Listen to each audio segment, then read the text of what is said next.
Let us see centrifuge measurement.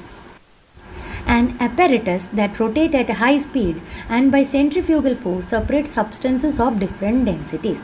हमारे पास एक sample solution है जिसमें सॉलिड एंड लिक्विड का कॉम्बिनेशन में हेट्रोजेनस मिक्सचर है. अब उसको हम क्या कर रहे हैं, हम रोटेट कर रहे हैं हाई स्पीड से around the central axis. Around the central axis से हम क्या कर रहे हैं, उसको बहुत हाई स्पीड से रोटेट कर रहे हैं. जब हम रोटेट करेंगे तो व्हाट विल हैपन, जो सॉलिड मटेरियल इस लिक्विड के अंदर है will settle at the bottom.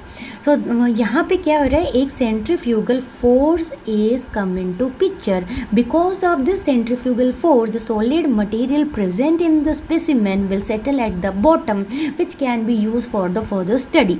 ठीक है, तो इस प्रोसेस को हम सेंट्रीफ्यूगेशन प्रोसेस बोलते हैं. सेंट्रीफ्यूगेशन एंड ग्लास और प्लास्टिक ट्यूब्स यहाँ पे यूज़ करते हैं जिसमें हम स्पेसिफिन भरते हैं. So once again, an apparatus that rotate at high speed and by centrifugal force separate substances of different densities.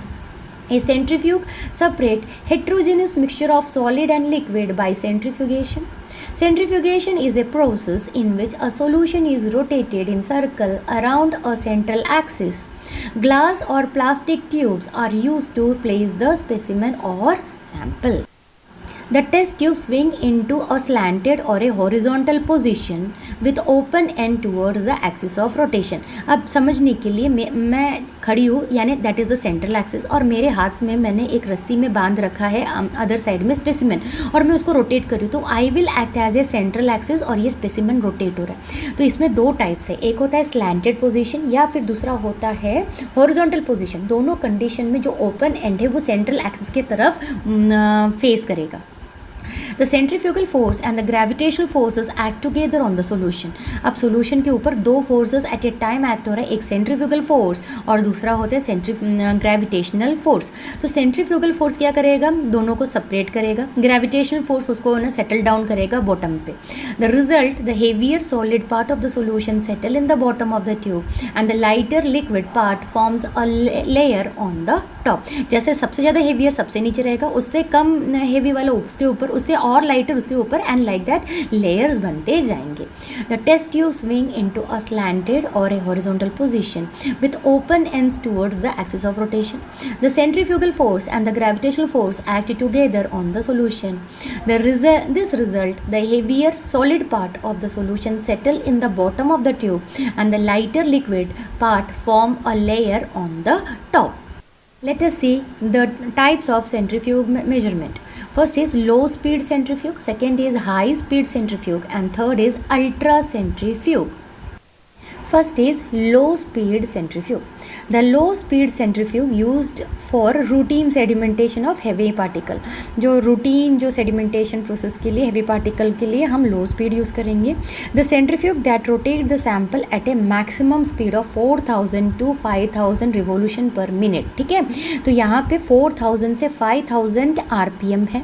This instrument usually operate at room temperature with no means of temperature control. यहाँ पे कोई temperature control की ज़रूरत नहीं है, और यहाँ का जो RPM है 4000 से 5000 के बीच में हम from 4000 to 5000. It is used for the separation of cell organelles and macromolecules having higher molecular weight and large size. तो इसे यूज़ किया जाता है separation of cell organelles and macromolecules having, जिसका higher molecular weight higher है and उसका जो size है वो भी big होता है. वहाँ पे low speed centrifuge measurement process use होता है. Second is high speed centrifuge measurement process. High speed centrifuge are used in more sophisticated biochemical application. जहाँ sophisticated biochemical application आता है वहाँ पे high speed centrifuge process use होता है, और यहाँ पे उसका जो RPM है higher speed of about 25,000 RPM है, और यहाँ पे temperature controller की ज़रूरत है which required to sensitive biological sample. Because जब हम इतने high speed में जब घुमाएंगे तो क्या होगा, friction will be there. Because of the friction what will happen, वहाँ पे हीट जनरेट होगा. हीट जनरेट में क्या होगा, बायोलॉजिकल सैंपल इफेक्ट हो जाएगा. तो हमें बायोलॉजिकल सैंपल को इफेक्ट नहीं करना है, तो हम क्या करेंगे, वहाँ पे टेम्परेचर कंट्रोलर यूज़ करेंगे, क्योंकि यहाँ पे जो स्पीड है अराउंड अबाउट 25,000 RPM यूज़ होने वाला है. कहाँ पे, हाई स्पीड सेंट्रीफ्यूग प्रोसेस में 25,000 RPM is going to use, and hence we are going to make use of temperature controller. The high speed centrifuge which can produce to 60,000 RPM। अब यहाँ पे 60,000 RPM use हो रहा है तो इसको हम अल्ट्रा सेंट्रीफ्यूग बोलेंगे या अल्ट्रा स्पीड सेंट्रीफ्यूग भी बोलेंगे।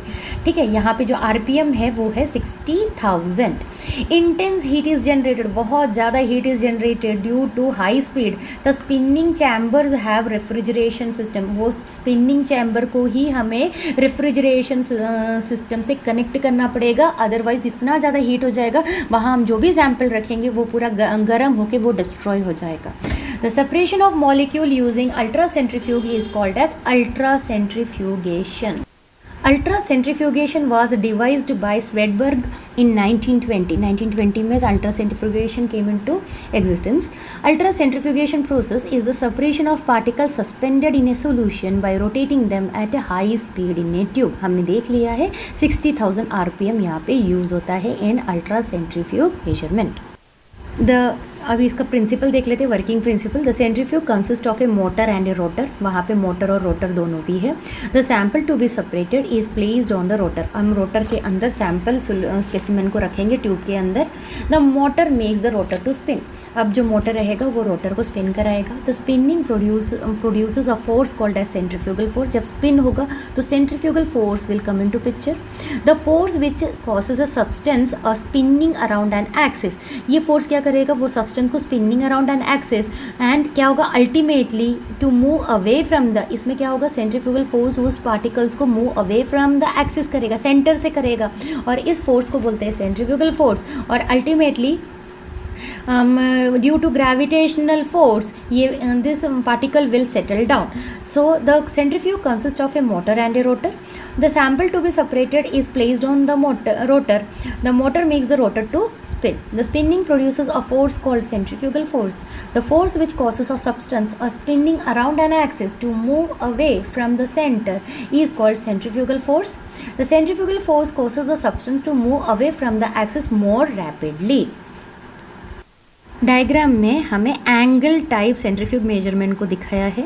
तो देखो बिफोर भी दिखाया है, बिफोर में वो जो पार्टिकल है वो इवनली डिस्ट्रीब्यूटेड है and after the rotating, rotor के अंदर रखे उसको हमने जब रोटेट कर लिया एंड आफ्टर दैट हमने उसको जब देखा तो देखो नीचे में वो हेवियर डेंसिटी वाले जो सॉलिड मटेरियल है वो सेटल डाउन हो गया है और ऊपर तुम्हें लिक्विड दिख रहा है।